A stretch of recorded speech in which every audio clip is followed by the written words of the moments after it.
Hello friends, welcome to my YouTube channel and this one Gurmeet.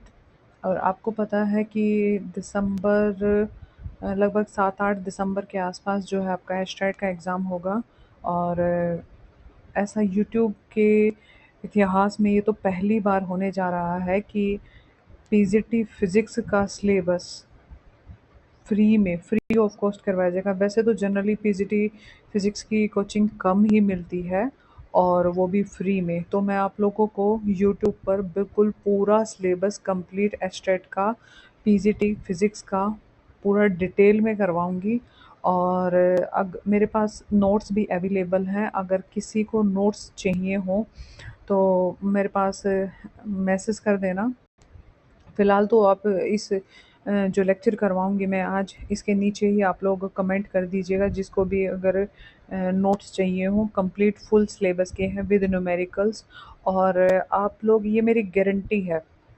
आप लोग इससे ज़्यादा मैं और क्या एश्योर करा सकती हूँ, क्या यकीन दिला सकती हूँ कि गारंटी है कि इस अगर ये जो सिलेबस मैंने या नोट्स जो मैंने बना रखे हैं, इसमें से अगर आप लोगों ने मतलब पूरी फिज़िक्स कवर कर ली तो आपका एस्टेट निकलना 100% श्योरिटी है, ये मेरी गारंटी है। और बहुत ज़्यादा महंगे नोट्स भी नहीं होंगे आप लोगों के लिए। इसमें न्यूमेरिकल्स भी हैं जितने पॉसिबल हो सकते हैं एक एक चैप्टर के। जितने आप लोग ये भी देख सकते हो कि PYQ जो प्रीवियस ईयर क्वेश्चन है, ये क्वेश्चन सिर्फ वैसे एस्ट्रेट के लिए नहीं है, ये हर एक पेपर के लिए है, चाहे आप KVS NAS या DSSB किसी की भी प्रिपरेशन कर रहे हो पीजीटी की। लेकिन अभी अगर हम फिलहाल बात कर रहे हैं एस्ट्रेट की, तो ये बिल्कुल आप लोगों के लिए साबित होगा कि हाँ, हमारे लिए ये एकदम वैलिड कोर्स है। तो ये बिल्कुल फ्री में होगा आप लोगों के लिए। और टाइम ना वेस्ट करते हुए हम अपना जो है आज पहला चैप्टर स्टार्ट करेंगे, जो है थर्मोडायनेमिक्स। थर्मोडायनेमिक्स क्या है भाई? थर्मोडायनेमिक्स ब्रांच है फिज़िक्स की जिसमें हम टेम्परेचर से रिलेटेड चेंजेस के बारे में पढ़ते हैं। ठीक है, इतना थोड़ा बहुत आप लोगों को पता होगा, इतना तो आप लोगों ने पढ़ा है। तो बिल्कुल छोटी छोटी डेफिनेशंस तो हम नहीं करेंगे, जहाँ से मेन मुद्दा क्वेश्चन का बनता है वहीं से हम ज़्यादा डिटेल में करेंगे। अब बात करते हैं थर्मल इक्विलिब्रियम। थर्मल इक्विलिब्रियम से बहुत सारे स्टूडेंट समझते हैं कि ये सिर्फ टेम्परेचर से रिलेटेड है, कि टेम्परेचर कांस्टेंट है। ऐसा ऐसा है, लेकिन साथ में जब सारी की सारी जो मैक्रोस्कोपिक प्रॉपर्टीज़ हैं उनके साथ साथ सॉरी, जितनी भी मैक्रोस्कोपिक प्रॉपर्टीज़ हैं। अब मैक्रोस्कोपिक प्रॉपर्टीज़ कौन सी हैं? जैसे प्रेशर है, वॉल्यूम है, टेम्परेचर है, मास है, जिनको हम ऑब्जर्व कर सकते हैं। इन इन सभी में जब कोई भी चेंज नहीं आता ना, तो उसको हम क्या कहते हैं? Thermal equilibrium. की कोई भी जो ऑब्जेक्ट है या कोई भी सब्सटेंस है वो किस में है? थर्मल इक्विलिब्रियम में है। कब? जब प्रेशर, वॉल्यूम, टेम्परेचर, मास या नंबर ऑफ मॉलिक्यूल्स ये सभी कांस्टेंट रहेंगे।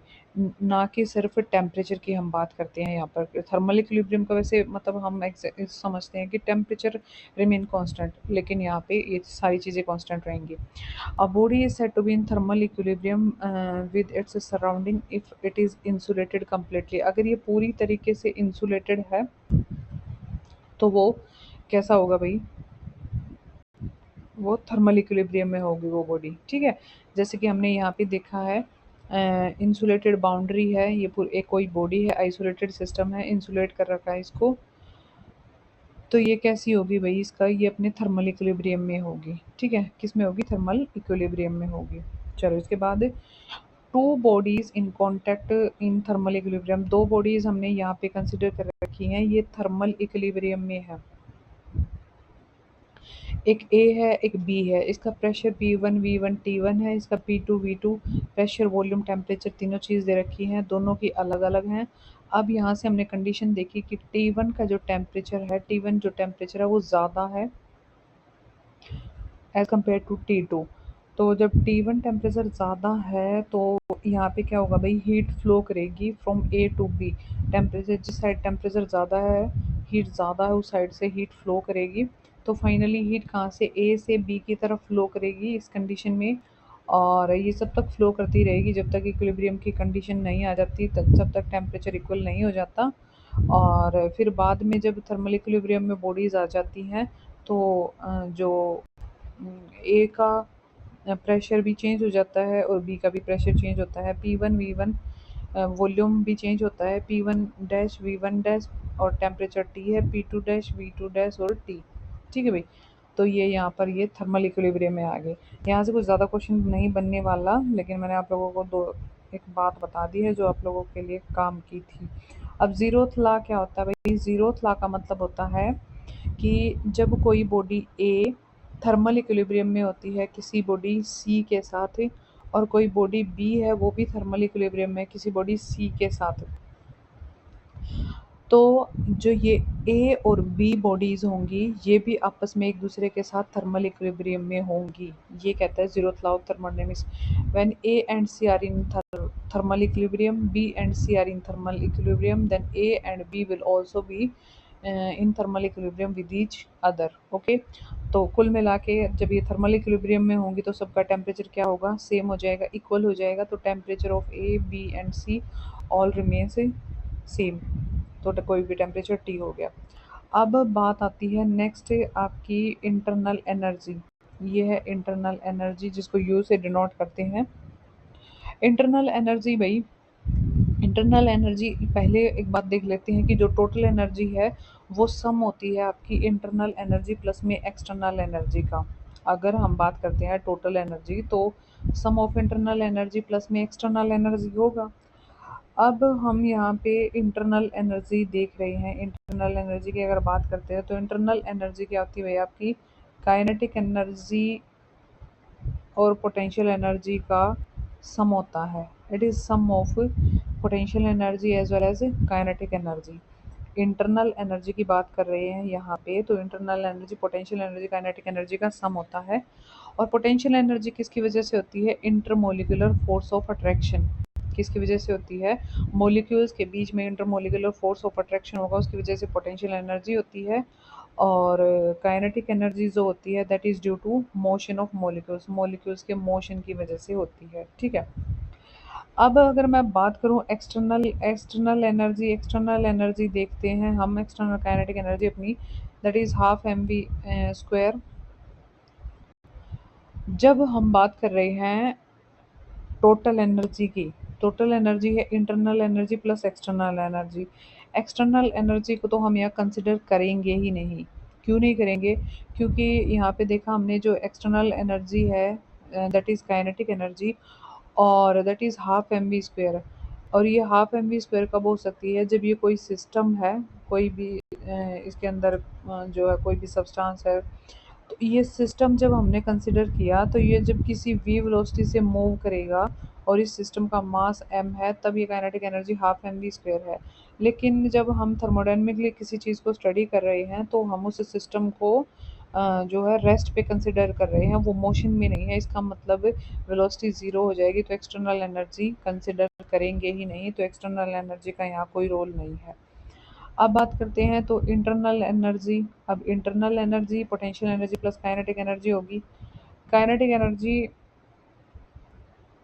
यहाँ देखिएगा, for an ideal gas at rest, जब आइडियल गैस रेस्ट पे है तो हमारी जो है एक्सटर्नल एनर्जी हो जाएगी, वो क्या हो जाएगी भाई? ज़ीरो। वो जब हमारी बता देते हैं एक बार इसको थोड़ा छोटा करके स्क्रीन को। जब हमारी आइडियल गैस है, बात हम यहाँ पे आइडियल गैस की करेंगे जनरली, आइडियल गैस रेस्ट पे होगी तो एक्सटर्नल एनर्जी होगी ज़ीरो। अब टोटल इंटरनल एनर्जी बच गई। इंटरनल एनर्जी पोटेंशियल एनर्जी भी हम यहाँ से नेगलेक्ट कर देंगे। क्यों? क्योंकि जो जब हम बात करते हैं पोटेंशियल एनर्जी की, तो कोई भी आइडियल गैसेस के अंदर कोई भी इंटरमोलिकुलर फोर्स ऑफ अट्रैक्शन नहीं होता। आइडियल गैसेस के अंदर कोई भी इंटरमोलिकुलर फोर्स ऑफ अट्रैक्शन नहीं होता। अगर आइडियल गैस के अंदर कोई फोर्स ऑफ अट्रैक्शन नहीं होगा तो पोटेंशियल एनर्जी क्या हो जाएगी उसकी? ज़ीरो। क्या हो जाएगी भाई? ज़ीरो। तो ये कंडीशन है यहाँ पे। तो कुल मिला के इंटरनल एनर्जी किसके इक्वल होती है? ये पॉइंट थोड़ा ध्यान रखना, ये बहुत ज़्यादा इंपॉर्टेंट है कि टोटल एनर्जी है वो इक्वल होती है इंटरनल एनर्जी के थर्मोडायनेमिकली, और इंटरनल एनर्जी इक्वल होती है काइनेटिक एनर्जी के। ठीक है, चलो इसके बाद नेक्स्ट जो पॉइंट आता है आप लोगों के लिए बहुत ही ज़्यादा महत्वपूर्ण है, that is the degree of freedom. देखो इसके नाम से क्लियर हो रहा है फ्रीडम कि कितनी जो है फ्रीडम दी है किसी भी मॉलिक्यूल को, हमने कितनी फ्रीडम दी है। तो डिग्री ऑफ फ्रीडम का मतलब है number of independent ways in which a molecule possesses translational, rotational and vibratory motion. मतलब कुल मिला के मॉलिक्यूल कितना फ्री है, फ्री टू मूव है इंडिपेंडेंटली। ठीक है, उसको हम क्या उस मोशन को हम दो तीन तरीके से कंसिडर कर रहे हैं कि वो स्ट्रेट लाइन में ट्रांसलेशन मूव कर सकता है, मतलब ट्रांसलेशन मोशन होगा उसके अंदर, वो सर्कल में रोटेशनल मोशन हो सकता है, या उसके अंदर वाइब्रेशन हो सकता है, टू एंड फ्रो मोशन हो सकता है, ठीक है, आगे पीछे हो सकता है। तो यहाँ पे हमने देखा degree of freedom. Degree of freedom की हम एक और डेफिनेशन डिस्क्राइब कर सकते हैं, वो है number of acute terms in expression of kinetic energy. Kinetic energy के टर्म में हम नंबर ऑफ जो एक्यूरेट टर्म दे सकते हैं, that is degree of freedom. कुल मिला के degree of freedom translation, rotation और वाइब्रेशन मोशन के जितने भी तरीके हो सकते हैं किसी भी मॉलिक्यूल के मूव करने के, उन्हीं को हम डिग्री ऑफ फ्रीडम कहते हैं। अब हम बात करते हैं मोनोएटॉमिक गैस की। मोनोएटॉमिक गैस के लिए अगर डिग्री ऑफ फ्रीडम की बात करें तो वो होता है 3, और वो भी कौन सी किस वे में होता है, दैट इज़ ट्रांसलेशनल मोशन। कौन सा मोशन होता है? Translational motion. या रोटेशनल मोशन नहीं होता मोनोएटॉमिक गैसेस के अंदर, और रोटेशनल मोशन नहीं होगा तो ज़ीरो है। तो कुल मिला के जो डिग्री ऑफ फ्रीडम है for monoatomic gas that is 3। बहुत इंपॉर्टेंट है, स्टार लगा लो, यहाँ से क्वेश्चन बनते हैं। और दूसरा सीधा यहाँ से क्वेश्चन भी बन सकता है, और ये चीज़ें आगे भी यूज़ होंगी आगे जाके क्वेश्चन में, तो इसको ध्यान रखना। मोनोएटॉमिक गैसेस की डिग्री ऑफ फ्रीडम होती है 3। बात करते हैं हम डायटोमिक गैस की। डायटोमिक गैस में देखो, मोनोएटॉमिक में जैसे एग्जांपल देख लेते हैं। मोनोएटॉमिक के एग्जांपल क्या क्या हैं भैया आपके? हीलियम, नियोन, आर्गन, ठीक है। और इसमें डिग्री ऑफ फ्रीडम है 3। डायटोमिक की बात करते हैं तो एग्जांपल ऑक्सीजन, नाइट्रोजन, हाइड्रोजन, जितने भी ये जिसमें 2 आपको नीचे नज़र आ रहा है, ये डायटोमिक गैसेस हैं। तो इनका जो डिग्री ऑफ फ्रीडम होगा वो 3 तो ट्रांसलेशनल मोशन होगा, और 2 रोटेशनल मोशन में होंगी। तो टोटल जो डिग्री ऑफ फ्रीडम है दैट इज़ 5। डायटोमिक गैस के लिए 5 डिग्री ऑफ फ्रीडम होती हैं, और 3 होती हैं मोनोएटॉमिक के लिए। बहुत ज़्यादा इंपॉर्टेंट है, याद रखना। और दूसरा एक और इम्पोर्टेंट पॉइंट है, जब टेम्परेचर बहुत ज़्यादा हाई होगा तो 2 वाइब्रेशनल मोड भी होंगे। वैसे जनरली 5 होते हैं, लेकिन अगर आपको मेंशन करें क्वेश्चन के अंदर कि हाई टेम्परेचर है तो प्लस में 2 वाइब्रेशनल मोड भी कंसिडर करेंगे हम। वैसे 5 होते हैं डिग्री ऑफ फ्रीडम। चलो, इसके बाद जो है नेक्स्ट आपका पॉलीएटॉमिक गैस की अगर हम बात करते हैं तो पॉलीएटॉमिक गैस में अगर हम लीनियर मॉलिक्यूल को कंसिडर करते हैं, अगर लीनियर मॉलिक्यूल को कंसिडर कर रहे हैं तो डिग्री ऑफ फ्रीडम होती है 5। 2 रोटेशनल मोशन और 3 ट्रांसलेशनल मोशन में होती है, ठीक है। और अगर हम नॉन लीनियर की बात करते हैं तो उसकी डिग्री ऑफ फ्रीडम होती है 6। अगर हम बात कर रहे हैं नॉन लीनियर की तो उसकी डिग्री ऑफ फ्रीडम होती है 6। ये पॉलीएटॉमिक गैस की है। पॉलीएटॉमिक गैस में SO2, CO2, CH4 ये सारे किस में आते हैं भाई? आपके लीनियर में आते हैं, और CO2, CH4 सॉरी, और NH3। और इसके अलावा जैसे SO2 है और H2O, ये SO2 यहाँ से हटा देना। SO2 और H2O है, नॉन लीनियर में आते हैं, तो इनकी डिग्री ऑफ फ्रीडम 6 होती है, ठीक है। 6 कैसे कैसे होती है? 3 ट्रांसलेशनल होते हैं और 3 आपके रोटेशनल होते हैं, ठीक है। चलो, इसके बाद next degree of freedom of triatomic gas. यहाँ पे क्वेश्चन दे रखा है आपको, ये पुराने PYQ है कि degree of freedom of triatomic gas अभी अभी मैंने बताया कितनी होती है? 6 होती है। Law of equipartition of energy. अब हम यहाँ से क्या देखते हैं? Average kinetic energy associated with each degree of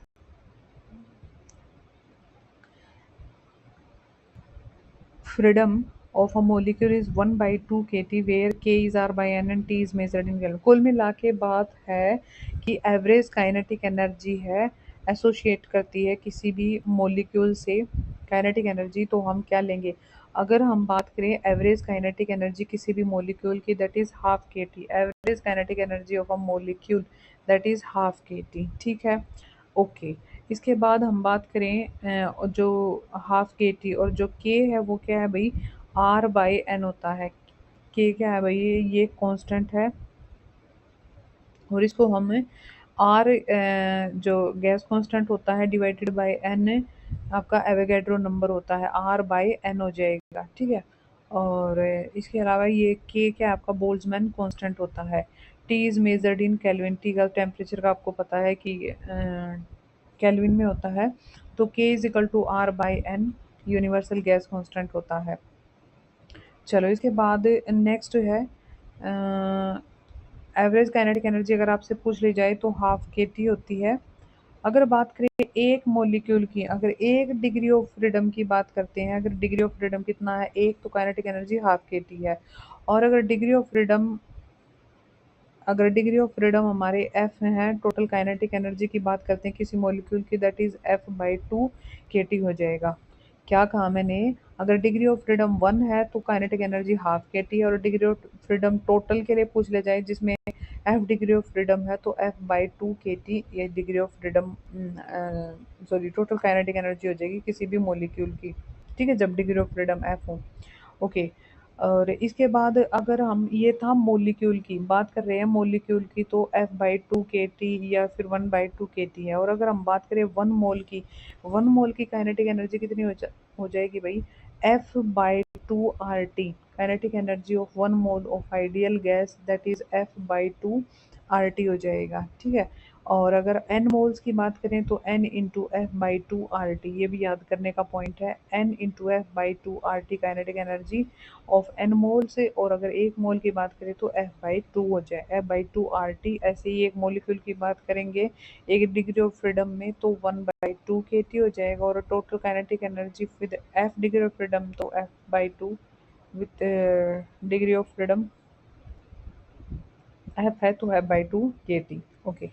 चलो यहाँ से आप लोगों को दो तीन चीज़ें पता चल गई, जब भी एम मोल्स में लेंगे तो हम आर लेते हैं वहाँ पे, ये आर गैस कांस्टेंट आपका।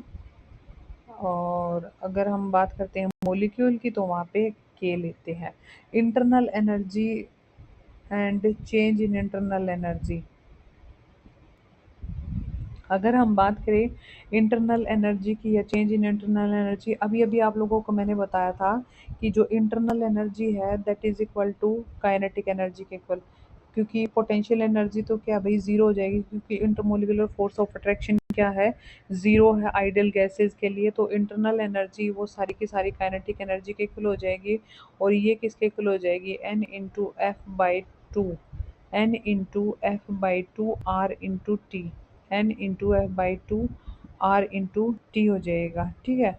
और टी यहाँ पे एब्सोल्यूट टेम्परेचर है। तो यहाँ से हम लिख सकते हैं U is equal to N F by two R T, या N K T by two लिख सकते हैं। और delta U is equal to change in kinetic, अगर डेल्टा U लिखे हैं तो delta U change in kinetic energy, या फिर N F by two R into delta T.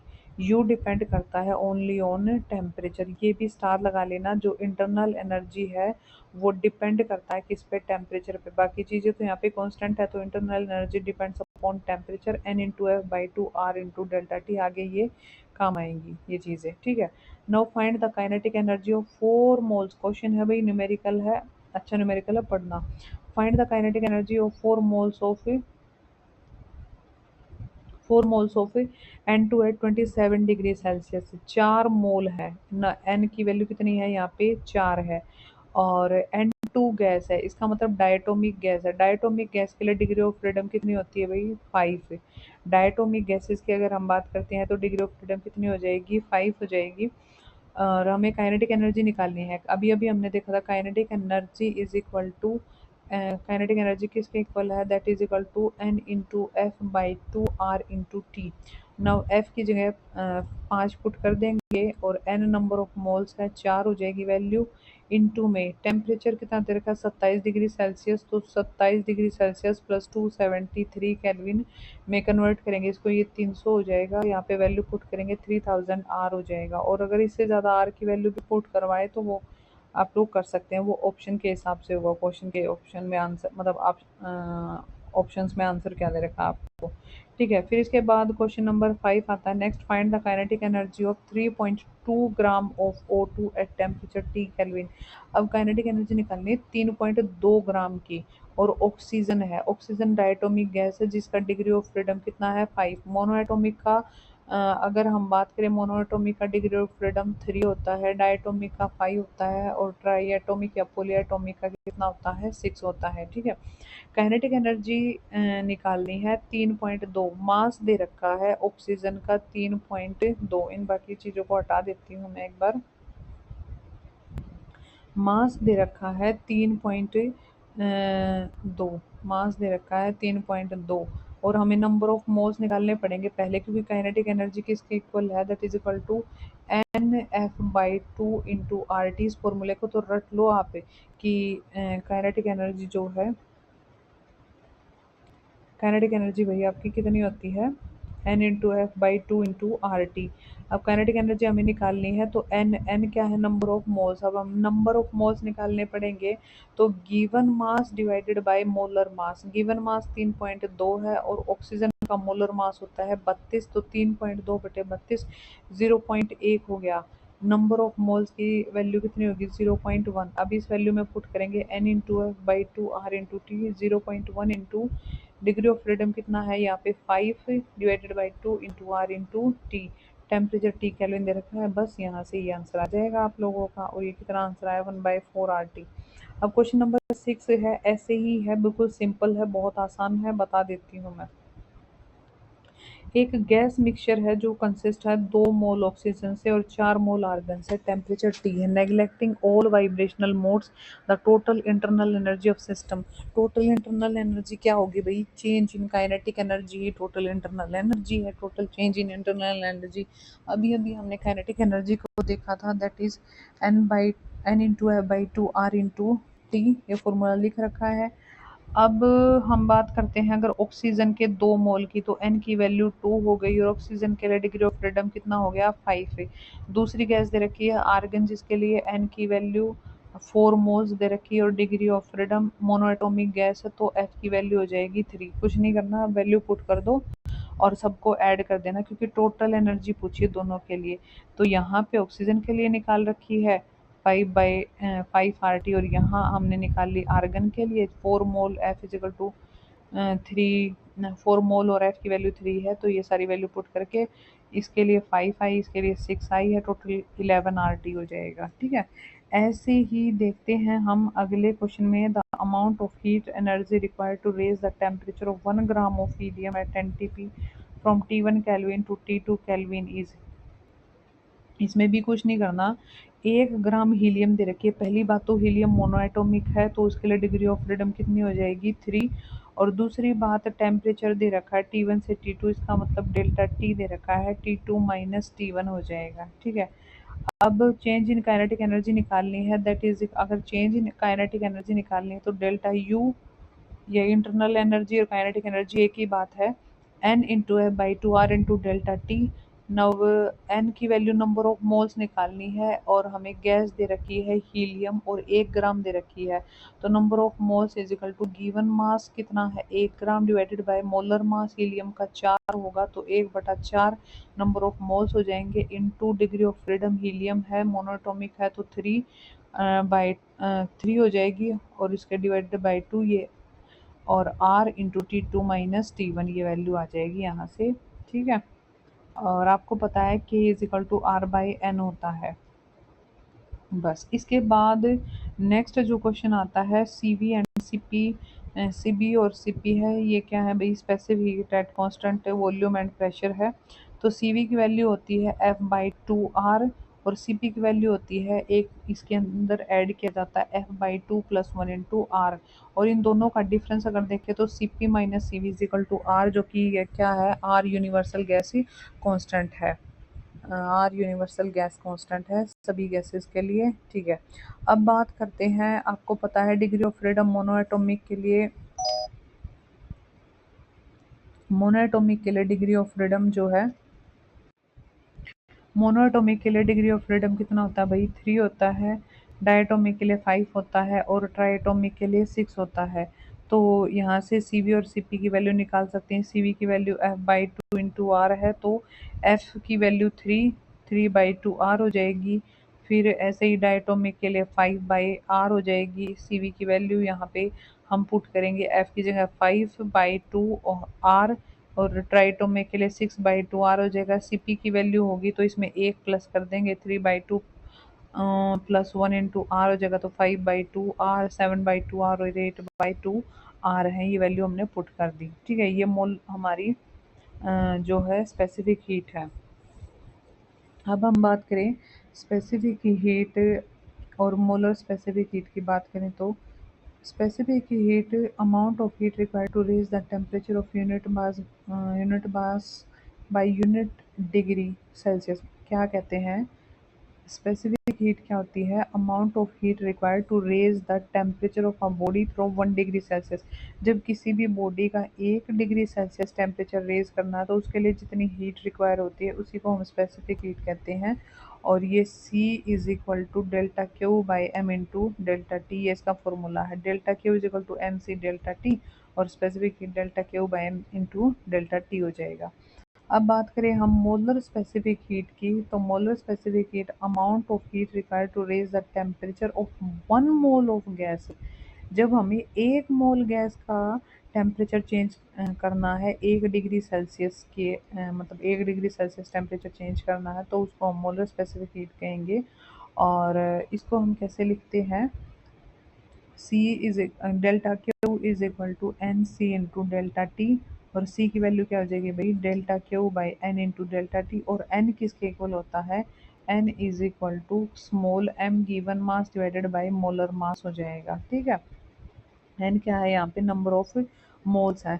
तो यहाँ पे ये वैल्यू हमने ली, C is equal to delta Q, N की वैल्यू पुट करी M by M into delta T.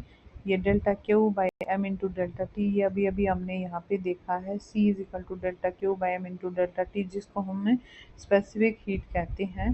तो यहाँ पे ये कैपिटल एम मतलब मोलर मास इंटू सी, जो कि आपकी स्पेसिफिक हीट है। तो ये होगी आपका मोलर स्पेसिफिक हीट। तो मोलर स्पेसिफिक हीट है that is a product of molar mass and specific heat capacity, कौन सी, मास वाली। ठीक है, चलो इसके बाद नेक्स्ट है molar specific heat capacity at constant volume, that is equal to Q V is equal to N C V into delta T, and Q P. अगर हम बात करें molar specific heat capacity at constant pressure की, अगर हम बात करें तो delta Q P is equal to N C P into delta T. अगर हम बात करते हैं भाई molar specific heat at constant volume की बात करते हो तो N C V delta T, और प्रेशर की बात करते हो N C P delta T हो जाएगा।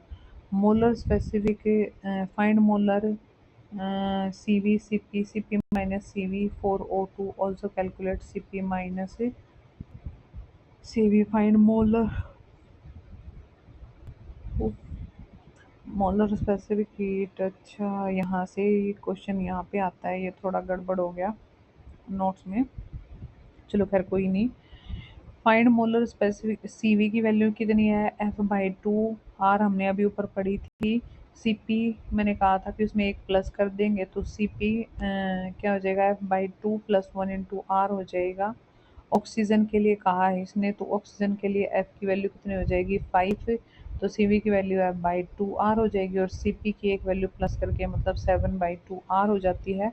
अब C P minus C V की value is equal to R के इक्वल होती है, और अगर हमें मोलर स्पेसिफिक हीट निकालनी है तो एम इंटू, अभी अभी हमने ये भी पढ़ा था कि अभी अभी हमने क्या पढ़ा था कि M molar mass into specific heat capacity is equal to molar specific heat capacity.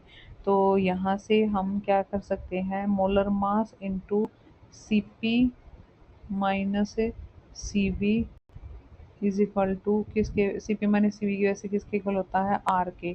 तो C P minus C V is equal to R. अब ये C P minus C V बच गया, आर इस एम इसके नीचे आ जाएगा, वैल्यू पुट कर देंगे और निकाल लेंगे वैल्यू। ठीक है भाई, चलो इसके बाद for hydrogen gas Cp minus Cv is equal to A. Question दे रखा है हाइड्रोजन गैस के लिए Cp माइनस Cv की वैल्यू क्या है भाई, ए के इक्वल है, और Cp minus Cv is equal to B. O2 gas के लिए है, so the relation between A and B is given by. अगर हम स्पेसिफिक हीट की बात करते हैं तो Cp minus C V R के इक्वल है, तो A is equal to B is equal to R, क्योंकि Cp minus C V A के इक्वल है और Cp minus C V B के इक्वल है, तो A is equal to B is equal to R के इक्वल हो जाएगा। या फिर अगर हम मोलर स्पेसिफिक हीट की बात करते हैं तो Cp minus C V is equal to R by M, अभी बी भी पढ़ा है हमने इससे ऊपर वाले क्वेश्चन में।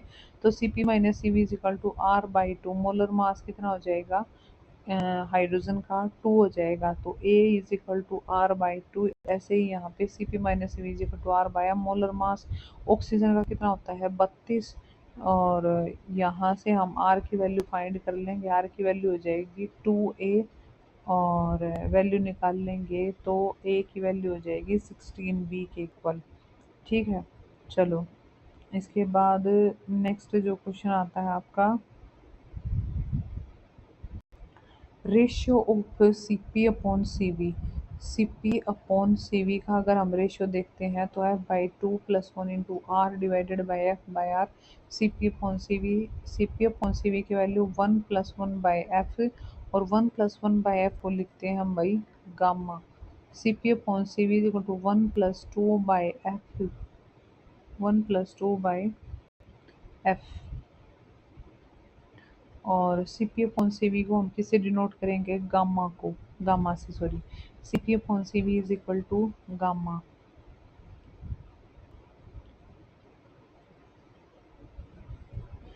एक बार ये आप दोबारा देख लीजिए इसको, ये यहाँ पे दोबारा भी ऊपर वाली में थोड़ा मिटा हुआ था।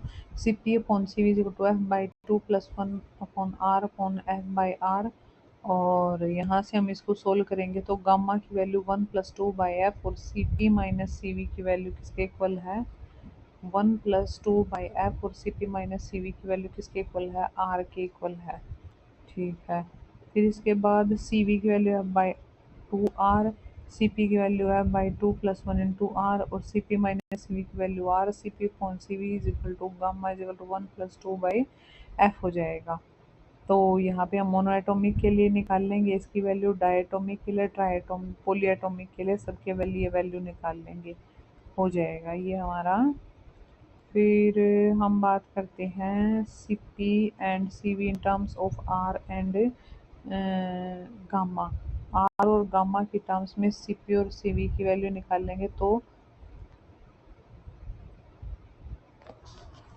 Cv is equal to, Cv की वैल्यू अभी हमने देखी थी, that is equal to F by two into R, और इसको क्या लिख सकते हैं, R divided by gamma minus one हो जाएगा, R divided by gamma minus one. और ऐसे ही Cp की वैल्यू हो जाएगी gamma R divided by gamma minus one, Cv की वैल्यू होगी R divided by gamma minus one, और अगर Cv की वैल्यू की बात करते हैं, Cp की सॉरी, तो gamma R upon gamma minus one हो जाएगा। ठीक है, चलो यहाँ से अगर frequency sorry degree of freedom की हम बात करते हैं तो three for monoatomic, two five for diatomic and six for polyatomic.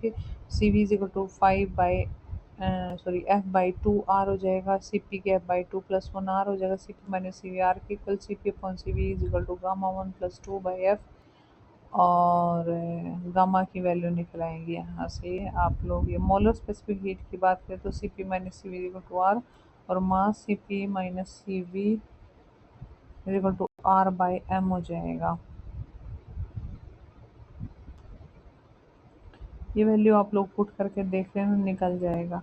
Now ratio specific heat that Cp upon Cv is equal to gamma in terms of degree of freedom m is given as, now Cp upon Cv is equal to gamma one plus two by F, one plus two by N हो जाएगा। ठीक है, now find degree of freedom, gamma is equal to one plus two by F, F by two, degree of freedom, degree of freedom निकालने हैं हमें gamma की terms में, तो कुछ नहीं करना है, ये इसको अरेंज करना है इधर से उधर। ये कुछ एक क्वेश्चन है जो मैं आपको दे रही हूँ, और आप इन क्वेश्चंस को प्लीज़ कर लीजिएगा, बहुत ज़्यादा मुश्किल नहीं है। ये 2 पेज आपके लिए छोड़ दिए हैं मैंने, और इनको कर लेना, मुश्किल नहीं है बिल्कुल भी, ठीक है। अब बात करते हैं वर्क इन थर्मोडायनेमिक्स की। थर्मोडायनेमिक्स में हम वर्क की बात करते हैं तो W is equal to P into delta V हो जाएगा। प्रेशर कांस्टेंट होगा और चेंज इन वॉल्यूम होगा, P is equal to V2 minus V1, pressure constant है। तो वर्क का जो फॉर्मूला होगा वो ये होगा, W is equal to P into delta V at D V V1 से V2, और ये हमेशा वैलिड होगा, ठीक है। और उसके लिए अब साइन की अगर हम बात करते हैं, तो जब एक्सपेंशन होगा, साइन की अगर हम बात करें, ये कोई कंटेनर ले लिया हमने, इसके अंदर एक्सपेंशन हो रहा है तो इसका मतलब वॉल्यूम बढ़ रहा है। Now W is equal to P into delta V होता है, और P इंटू डेल्टा वी को क्या लिख सकते हैं, P इन V2 माइनस V1, एक्सपेंशन हो रहा है तो इसका मतलब वॉल्यूम V2 बढ़ रहा है, वॉल्यूम 2, ये 2V हो गया माइनस ये हो गया V, तो यहाँ पे कुल मिला के P into V, work done कैसा हो गया, पॉजिटिव। तो जब भी हम एक्सपेंशन होगा, एक्सपेंशन करेंगे, या फिर गैस के अंदर एक्सपेंशन होगा, तो उस टाइम पे वर्क डन क्या होगा, पॉजिटिव। और वर्क डन नेगेटिव होगा जब हम कंप्रेशन करते हैं, गैस का एक्सपेंशन होगा तो पॉजिटिव, और गैस का कंप्रेशन होगा तो वर्क डन कैसा हो जाएगा, negative.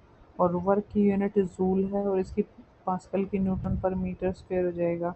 A gas expand 0.25 metre square at constant pressure, the work done is, question दे रखा है इन्होंने कि एक जो गैस वो एक्सपेंड करती है 0.25 centimetre cube eight constant pressure से, प्रेशर कांस्टेंट दे रखा है, वॉल्यूम दे रखा है, मतलब वो वॉल्यूम भी डेल्टा वी की वैल्यू दे रखी है, P into delta we, pressure 10 की पावर 3 है, वैल्यू पुट कर दी हमने। Work done by the PV curve, ये कोई हमने कर्व ले लिया, यहाँ पे देखो, work done bye PV curve,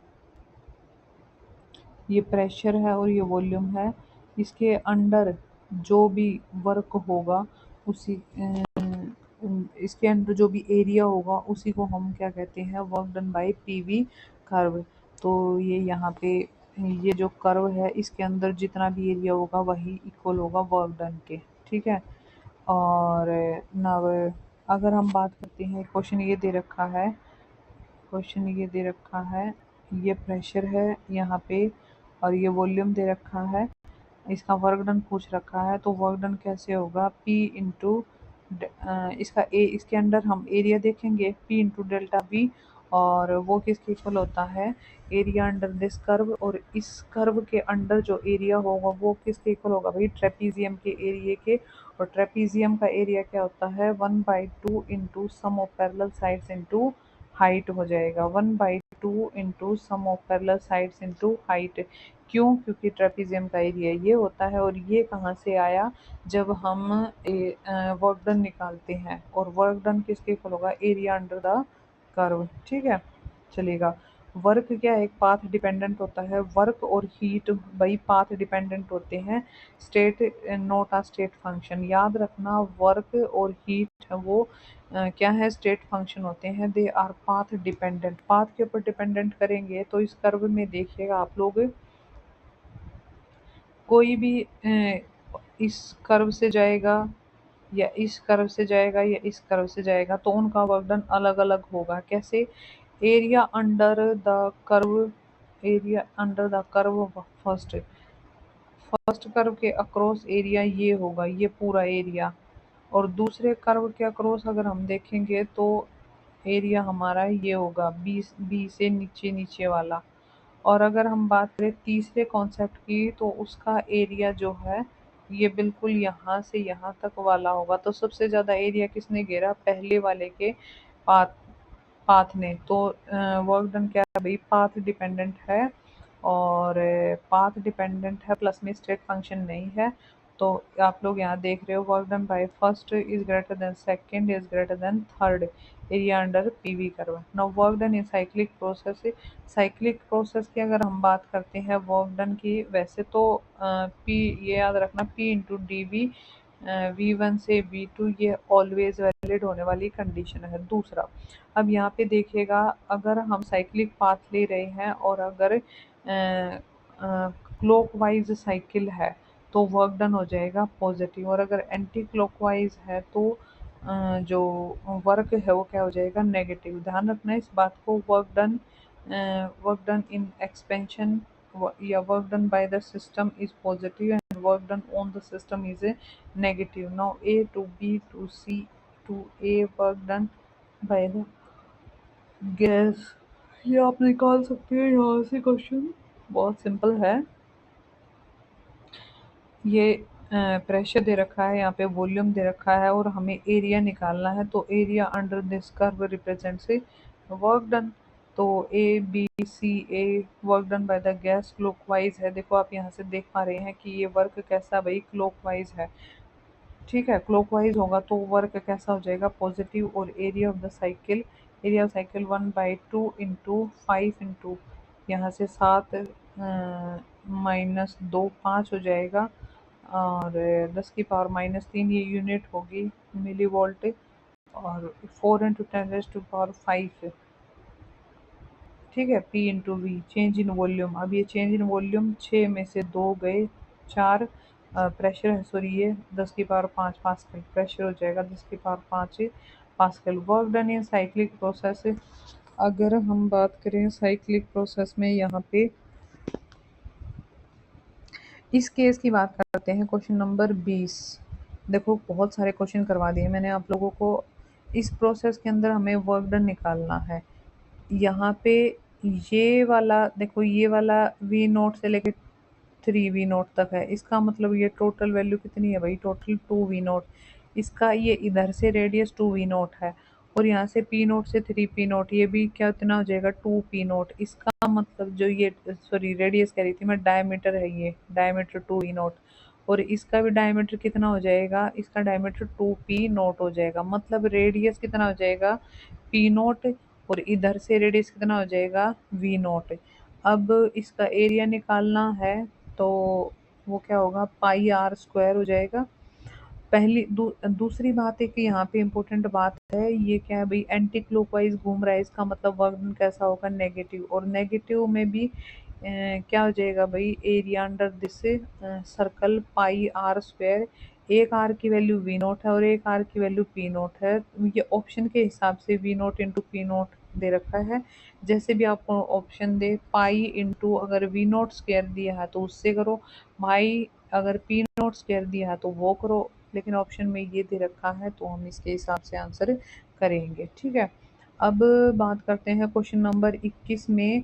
यहाँ पे भी वर्क डन निकलवाने के लिए बोल रहा है। एक पाथ में जो है इसका वर्क एंटी क्लॉकवाइज है, और यहाँ पे वर्क क्या है, क्लॉकवाइज। तो यहाँ से वर्क नेगेटिव, यहाँ से पॉजिटिव, एक दूसरे को कैंसिल कर देंगे और वर्क डन क्या हो जाएगा, 0। Area of cycle that is equal to 0। चलो इसके बाद इंटरनल एनर्जी की बात करते हैं। तो इंटरनल एनर्जी मैं आपको बता चुकी हूँ, that is equal to kinetic energy. And ये कंडीशन याद रखना, NCV into delta T, N या NF/2 इंटू RT हो जाएगा। और change in internal energy is equal to change in kinetic energy, that is equal to NCV delta T. Must है, याद कर लेना कि delta U is equal to NCV delta T. बहुत ज़्यादा इंपॉर्टेंट कॉन्सेप्ट है यहाँ पे। ठीक है, अगर गैसेस की बात करें, हम आइडियल गैस कंडीशन कंसिडर कर रहे हैं, यहाँ पे हर बार यू एक स्टेट फंक्शन है, मतलब जो इनिशियल और फाइनल पोजीशन डिपेंड कर रहा है, पाथ पे नहीं डिपेंड कर रहा। अब इनिशियल फाइनल कंडीशन यहाँ पे टेम्परेचर है, तो T1 और T2 पे डिपेंड कर रहा है ये। ठीक है, depends only on delta T. Delta U is path independent है, तो delta U is equal to N into F/2 RT N into CV delta T.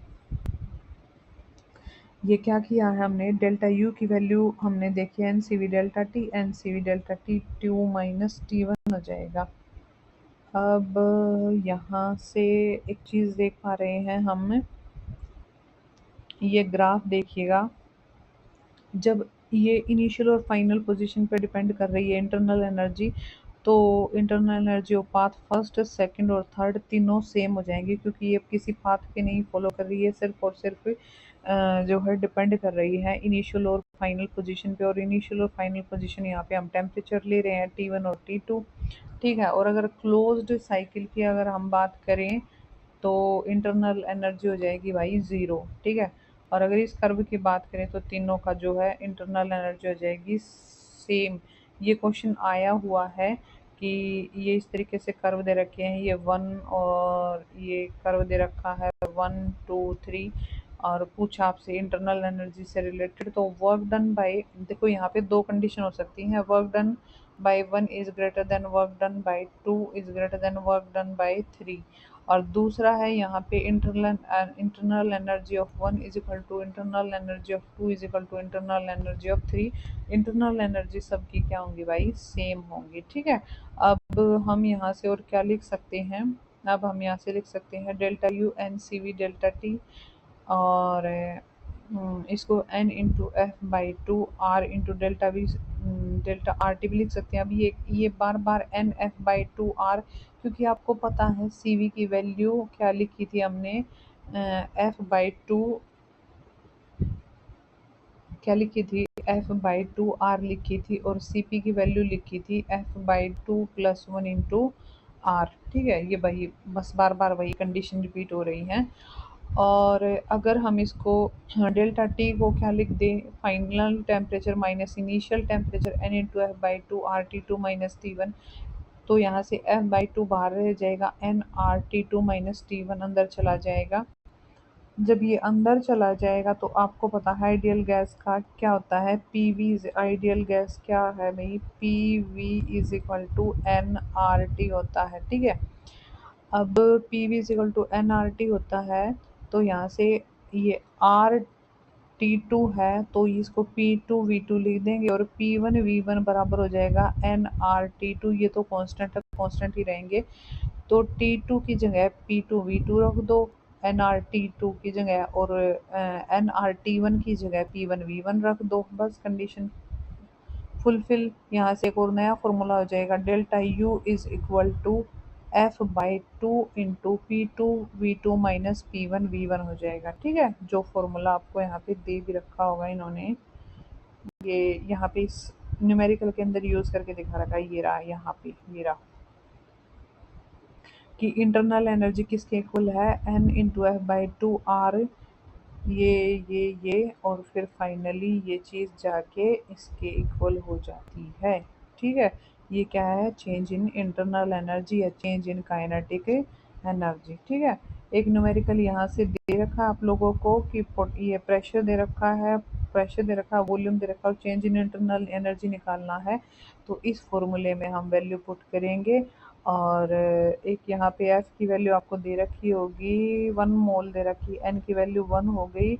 और कैसी गैस है, डायटोमिक गैस है। अगर डायटोमिक गैस है तो एन की वैल्यू कितनी हो जाएगी यहाँ पे, सॉरी एफ की वैल्यू कितनी हो जाएगी आपकी 5 डायटोमिक गैस के लिए, ठीक है। चलो लास्ट नॉट लीस्ट लास्ट ही है, हीट है वो अभी थोड़ी देर पहले बताया था, वो क्या है, एक नोटा स्टेट फंक्शन है। वर्क और हीट है वो स्टेट फंक्शन नहीं है, वो डिपेंड करती है पाथ पे, ठीक है। और यहाँ से एक दो कंडीशन और देख लेते हैं हम, कि जो इन terms of molar specific heat, heat की बात कर रहे हैं, मोलर स्पेसिफिक हीट की बात कर रहे हैं, तो delta Q N C V delta T. अब जब हमने मोलर स्पेसिफिक हीट पढ़ा था थोड़ी देर पहले, तो वहाँ पे हमने पढ़ा था delta Q is equal to N C delta T, और सी की वैल्यू निकाल रहे थे delta Q by N into delta T, ठीक है। तो यहाँ पे ये वैल्यू दे रखी है। अगर हमें स्पेसिफिक हीट चाहिए हो कांस्टेंट वॉल्यूम पे तो N C V delta T, और कांस्टेंट प्रेशर पे तो N C P delta T.